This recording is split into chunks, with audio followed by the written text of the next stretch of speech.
இதை கற்பனை செய்து பாருங்கள். உங்கள் முன் திடீரென்று உங்கள் அன்புக்குரியவர் அல்லது ஒருவர் நினைவற்று சரிந்து விழுகிறார்.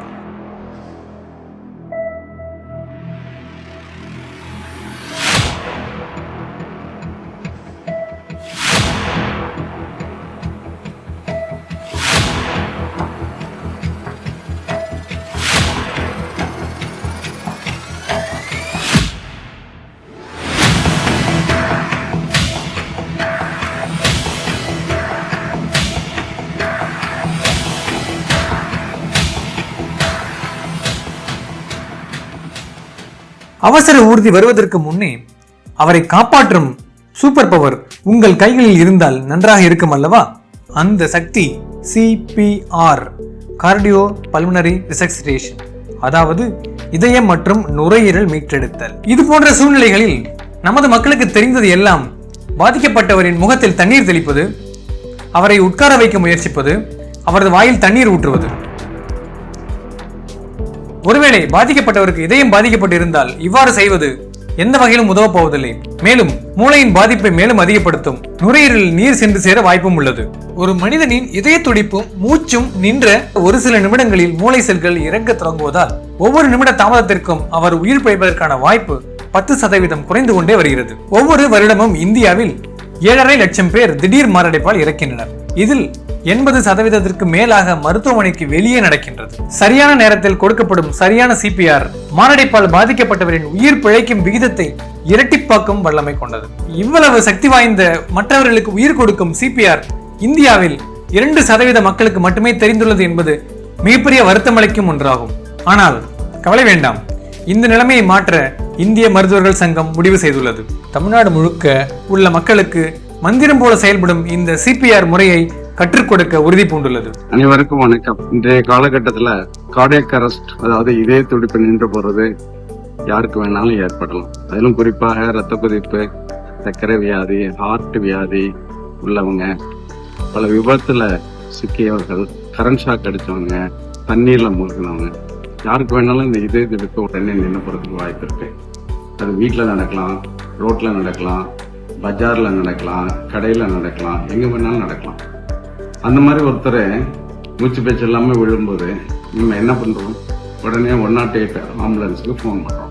ஆம்புலன்ஸ் உடனே வரலாம், இல்ல கொஞ்சம் சில நிமிஷங்கள் கழிச்சு வரலாம். அவங்க ஆஸ்பத்திரியில் கொண்டு போய் டாக்டர்ஸ்ட காட்டும்போது அவங்க சோதனை பண்ணி பார்த்துட்டு அவர் ஏற்கனவே இறந்துட்டாரு, இன்னொரு 10 நிமிஷம் முன்னாடி வந்திருந்தா காப்பாத்திருக்கலாம் அப்படின்னு சொல்லுவாங்க. இதை நம்ம தினம் பார்க்கணும். அது என்ன அந்த 10 நிமிஷம் முன்னாடி வர்றது அப்படின்னு கேட்டீங்கன்னா, அந்த இதய துடிப்பு நின்று போன உடனே ஒரு சில நிமிஷங்கள்ல நாம அந்த இதயத்தை செயற்கையாக செயல்பட வைத்து இந்த மூளைக்கும் நுரையீரலுக்கும் ரத்த ஓட்டத்தை தொடர்ந்து கொடுத்துக்கிட்டே இருந்தோம்னா அந்த நபர் இறந்து போய் விடாம காப்பாற்ற முடியும். அதுபோல நாம அவங்களுக்கு செயற்கையான சுவாசம் கொடுத்தா அவங்களுக்கு தேவையான ஆக்சிஜனை கிடைக்கும். இதுதான் அடிப்படை உயிர் காக்கும் பயிற்சி. இந்த பயிற்சியை நம்ம பெற்றுக்கொண்டு இதய துடிப்பு நின்று போனவர்களுக்கு நம்ம செய்தோம்னு சொன்னா இந்த ஆம்புலன்ஸ் வர்ற வரையும் அந்த உயிர் போயிடாம நம்ம பாதுகாக்க முடியும். ஆம்புலன்ஸ்ல அதுக்கப்புறம் ஹாஸ்பிட்டலுக்கு கொண்டு போய் அவங்களை காப்பாற்ற முடியும். இந்த பயிற்சி தான் அடிப்படை உயிர் காக்கும் பயிற்சி, பேசிக் லைஃப் சப்போர்ட்னு சொல்றோம். இதை இந்திய மருத்துவ சங்கம் தமிழ்நாடு கிளை நம்ம தமிழ்நாட்டில் உள்ள அத்தனை பேருக்கும் இந்த பயிற்சியை கொடுத்து உங்கள் அனைவரையும் உயிர் காப்பவர்களாக மாற்ற வேண்டும் என்று தீர்மானித்திருக்கிறோம். இந்திய மருத்துவ சங்கத்தில் உள்ள 170 கிளைகளிலும் உள்ள மருத்துவர்கள் இந்த பயிற்சியை உங்களுக்கு செய்ய போறாங்க. அவங்க ஆஸ்பத்திரியில செய்யலாம், இல்ல பள்ளிகள், கல்லூரிகள் எல்லாத்துலயும் இது செய்வாங்க.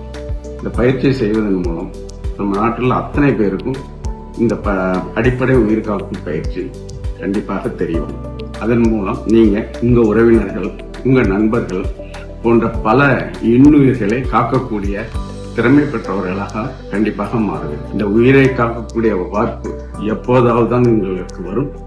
அதை நீங்கள் சரியாக பயன்படுத்திக் கொண்டு அந்த உயிரை காப்பாற்ற முயற்சி செய்யுங்கள். நன்றி, வணக்கம்.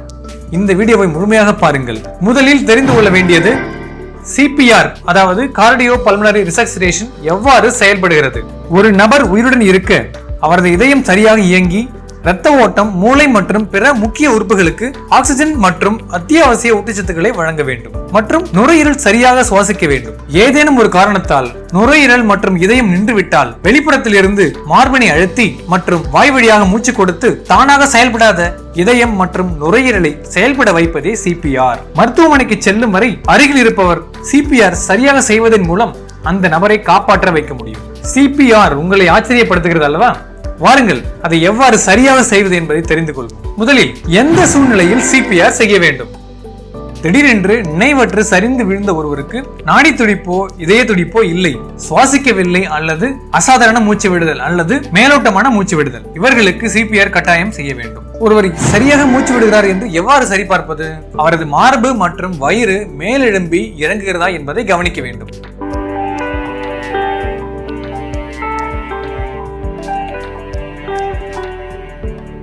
சரி, நாடி துடிப்பை எவ்வாறு சரிபார்ப்பது? பாதிக்கப்பட்டவரின் கழுத்தில் குரல் வலிக்கு பக்கவாட்டில் உள்ள பள்ளத்தில் 2 விரல்களை வைத்து சரிபார்க்கவும்.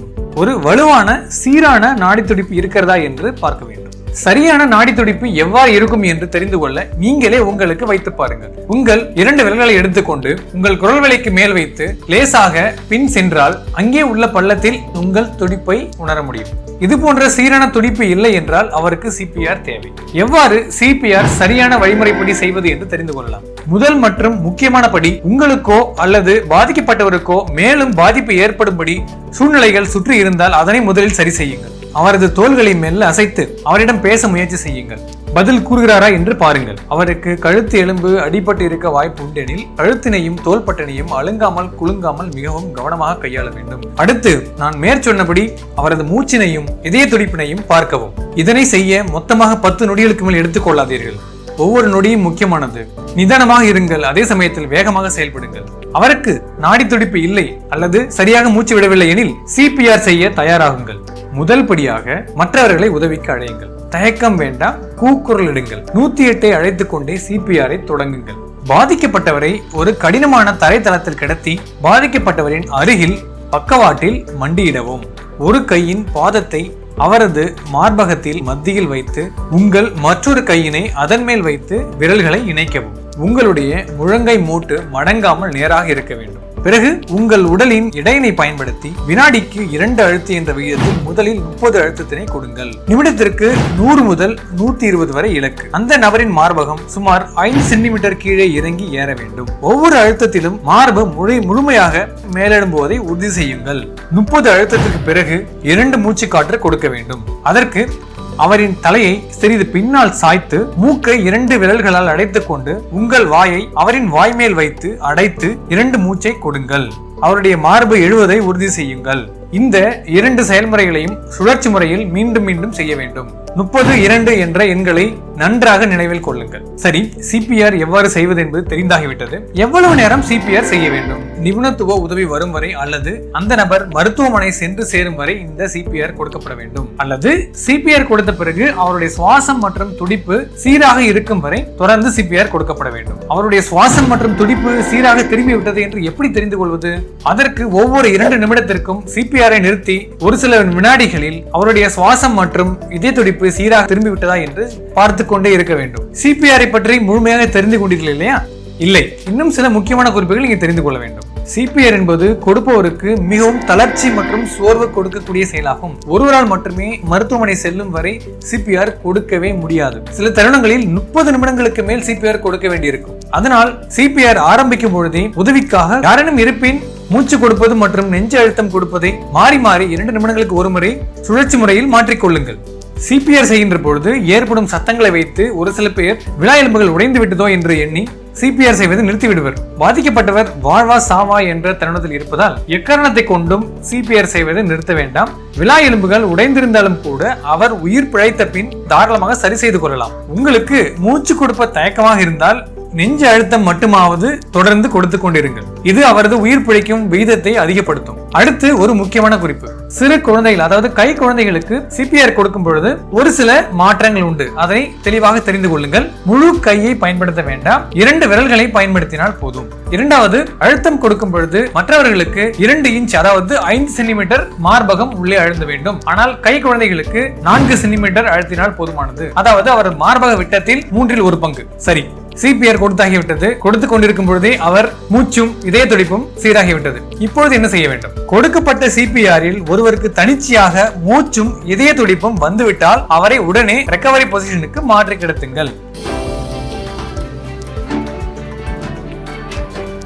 மேலும் சிபிஆர் மூலம் ஒருவர் மீண்டும் சுயநினைவை அடைந்தாலும் உடனடியாக மீண்டும் வராமல் இருக்க அவருக்கு சிகிச்சை அவசியம். அவர் மருத்துவமனைக்கு கட்டாயமாக எடுத்து செல்லப்பட வேண்டும். இதுவரை இந்த வீடியோவை பார்த்துள்ளீர்களா? ஹேண்ட்ஸ் ஆன் ட்ரைனிங் கண்டிப்பாக தேவை. அதனால் அருகில் உள்ள இந்திய மருத்துவ சங்கத்தை அணுகுங்கள், அல்லது இந்த சிபிஆருக்காக ஹேண்ட்ஸ் ஆன் ட்ரைனிங் கொடுக்கும் நிறைய நிறுவனங்கள் உள்ளன, அவர்களை தொடர்பு கொள்ளுங்கள். நன்றி.